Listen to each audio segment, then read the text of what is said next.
Okay, hello and welcome back. Brett here with Clickmill.co. In this video, we're going to answer the question, what is a tag? It's a very obscure concept when we're first just getting into it.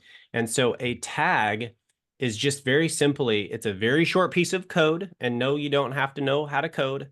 But it's a very short piece of code that gets applied usually in the header of a website. If you're familiar with headers, the top of the website, and it is going to register a particular action in the website, say a button click, and it's going to send that off to whatever program you're using to track all of your data. So very simply, a tag is a piece of code that tracks a behavior and sends that information somewhere.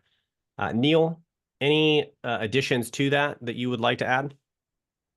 No, all good. Okay, sweet. So that's what a tag is. In the next video, we're going to talk about Tag Manager and what it does as a software program. We'll see you there.